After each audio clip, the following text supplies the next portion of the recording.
اس کے اوپر آپ نے 17% لگا دیا, تو جو لوکل ملز تھی وہ اگر 17% دے رہی ہیں تو امپورٹ کرنے والے کو 18% دینا پڑے گا.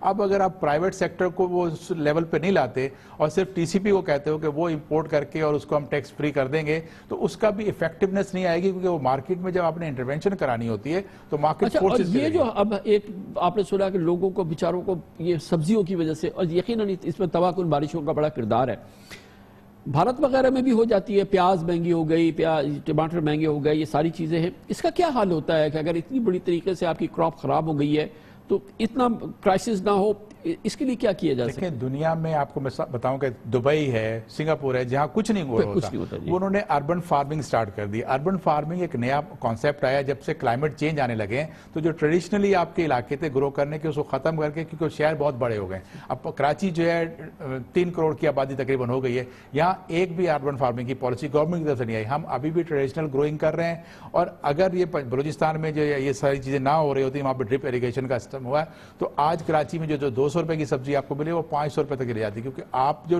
ٹریڈیشنلی جہاں گرو کر رہے ہو اس زمین کی فرٹیلیٹی کو خراب کر چکے ہو, پھر بارشیں آ گئیں. تو اربن فارمنگ وہ ہوتی ہے جو آپ اپنے ورٹیکل فارمنگ کرتے ہو, بلڈنگ کے اندر پلازا بنا لیں, اس کے اندر آپ گرو کر رہے ہو, نہ اس کے اوپر موسم کا اثر ہوتا ہے. نہیں, اور پھر ان ملکوں میں جن کا آپ نے ذکر کیا, دبئی وغیرہ, دنیا کے بے تحاشا ملک شہر ایسے ہیں جہاں پہ کوئی فصل ہوتی ہی نہیں ہے, وہ ساری چیزیں باہر سے منگاتے ہیں, اور قیمت جو ہے وہ 5-5 سال سے 7-7 سال سے تقریباً ایک ہی رہتی ہے. اس کو کہتے ہیں نا کہ ایفیکٹو ایڈمنسٹریشن. وہاں پر بیوروکریسی جو ہے کارپوریٹ کلچر میں آ گئی ہے, وہ ڈیسیجن کوئک کرتے ہیں. ہماری بیوروکریسی آج بھی 70s کی, اور اس میں ایک کلچر آپ کو پتا ہے کہ اب وہ اتنی ایفیکٹو نہیں. بہت شکریہ جناب شمس الاسلام خان ہمارے ساتھ موجود تھے. کمرشل بریک, اس کے بعد ذکر کریں گے گلگت بلتستان میں اگلے ماہ الیکشن ہونے جا رہے ہیں. بہت ہی دلچسپ معاملہ ہے.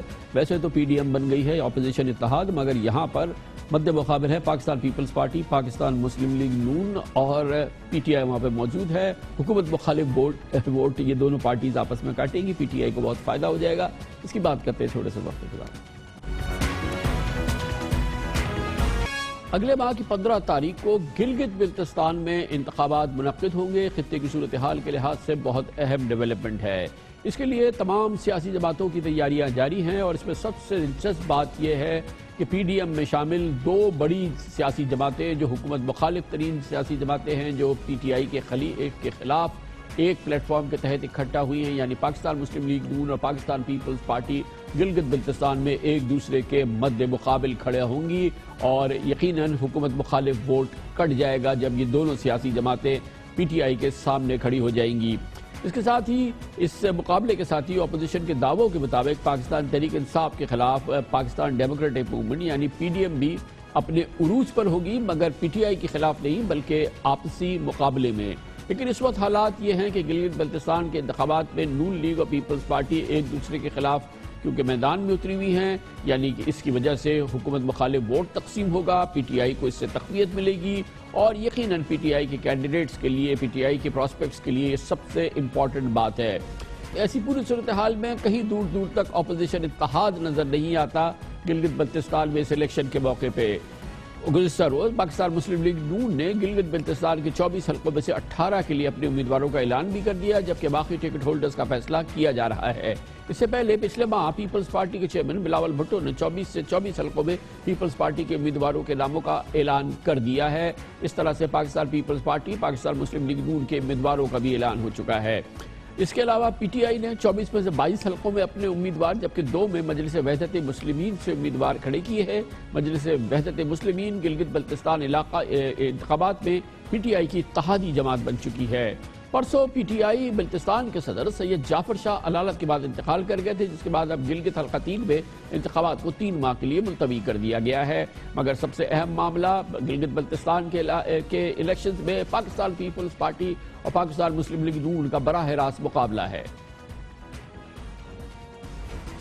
ہر جگہ ہم نے یہ مطالبہ رکھا ہے, صاف شفاف الیکشنز ہوں گے گلگت بلتستان میں. اگر نہیں ہوا کہ اس کا کانسیکوینسز یہ حکومت اور ان کے سہولت کاروں کو بھگتنا پڑے گا. میں حکومت کو متنبع کرتا ہوں کہ اگر انہوں نے کسی قسم کی دھاندلی کی تو انہیں بدترین رد عمل کا سامنا کرنا پڑے گا.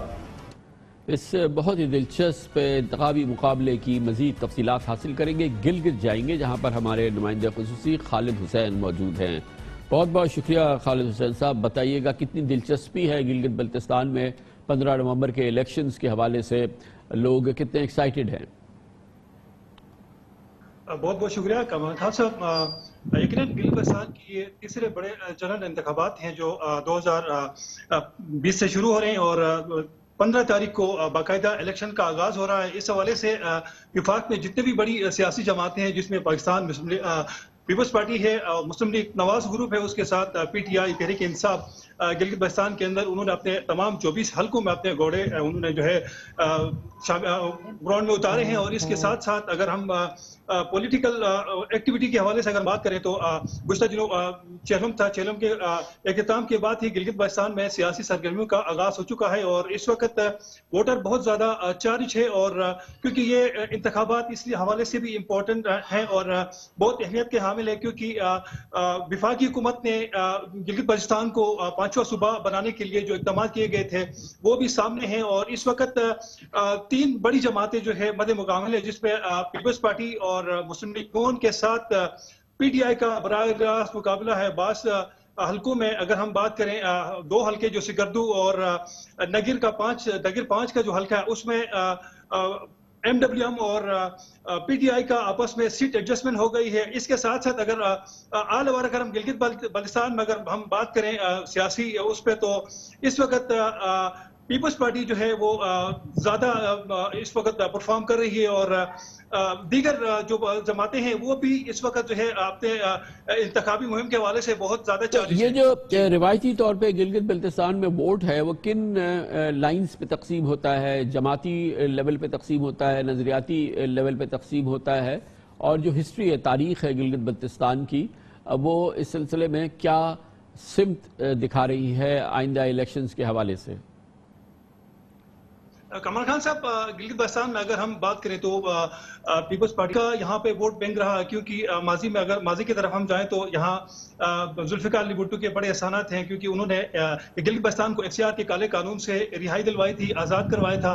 اس کے بعد 2009 کے انتخابات کی بات کریں تو یہاں پہ پیپلز پارٹی نے ایک شناخت دی تھی. تو پی ٹی آئی پیپلز پارٹی کا ووٹ بینک یہاں ہے اب بھی, اور کیونکہ 5 سال کا گیپ تھا سابقہ جو ٹینور گزرا ہے پیپلز پارٹی کے جو انتخابات تھے اس میں ایک ہی سیٹ جیتی تھی. اب پیپلز پارٹی زیادہ پرفارم کر رہی ہے اور زیادہ ایکٹیو نظر آ رہی ہے. اور پی ایم ایل این کا کیا اسٹیٹس ہے؟ پی ایم ایل این کی کیا پوزیشن ہے گلگت بلتستان میں؟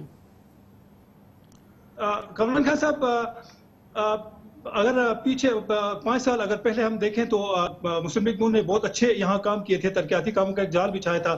اگر ہم آج کے دن ہم اگر الیکشن کے حوالے سے ہم بات کریں تو پی ٹی آئی کے 6 مسلم لیگ نواز کے 6 الیکٹیوز جو ہے انہوں نے پی ٹی آئی کی کشتی میں سوار ہو گئے ہیں, جس کے بعد اس وقت پاکستان مسلم لیگ نون کو جو ہے بہت ہی مشکلات درپیش ہے گراؤنڈ میں. اور کیونکہ انہوں نے جو الیکشن میں جو نئے امیدوار انہوں نے اتارے ہیں وہ بالکل نئے ہیں, ان کا کوئی ایکسپیرینس نہیں ہے.